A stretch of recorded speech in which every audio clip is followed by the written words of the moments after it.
மிக முக்கியமான ஒரு விஷயத்த சொல்றேன், நல்லா கேட்டுக்கோங்க. மிக முக்கியமான விஷயம், வாழ்க்கை பிறப்புங்கிற ஒரு கோட்ல ஆரம்பிக்குதா இல்லையா?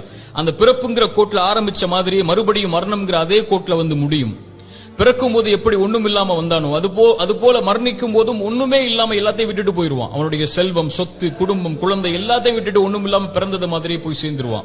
அப்ப எதுக்கு இந்த வாழ்க்கை, எதுக்கு இவ்வளவு பெரிய போராட்டம்னு கேட்கக்கூடியவங்களுக்கு இறை தூதர் இந்த 3 செயல்களை நீங்க உலகத்துல வாழும் போதே விதை போடுங்கன்னு சொன்னாங்க. அது பின்னால நீங்க அறுவடை செய்வீங்க, நீங்க மரணிச்சதற்கு பிறகும் உயிரோட வாழ்வீங்க அதன் காரணமான்னு சொன்னாங்க.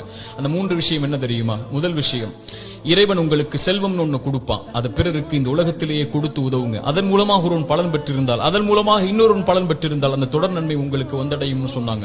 இரண்டாவது, இறைவன் உங்களுக்கு கல்வின்னு ஒண்ணு கற்றுக் கொடுப்பான். எதுவா இருந்தாலும் சரி, ஒரு எழுத்தா இருந்தாலும் சரி, அது பிறருக்கு பலன் பெற கற்றுக்கொடு. அதன் மூலமாக அவன் பலன் பெற்றிருந்தால், அதன் மூலமாக பலன் பெற்றிருந்தால் அந்த நன்மை வந்து சேரும்னாங்க. மூன்றாவது, இறைவன் உங்களுக்கு குழந்தை ஒன்று கொடுப்பான். கணவன் மனைவி நோக்கமே அதுதான். அந்த குழந்தையை நல்ல முறையில் வளர்த்தெடுத்து அந்த குழந்தை உங்களுக்காக பிரார்த்தனை செய்யும் அளவிற்கு நீங்கள் வளர்த்திருந்தால் அந்த குழந்தை செய்யக்கூடிய பிரார்த்தனைன்னு சொன்னாங்க. அப்படி நல்ல குழந்தைகளை இந்த பூமியில் இருந்து மரணிப்பதற்கு முன்னதாக வளர்த்தெடுப்பதுன்னு சொன்னாங்க.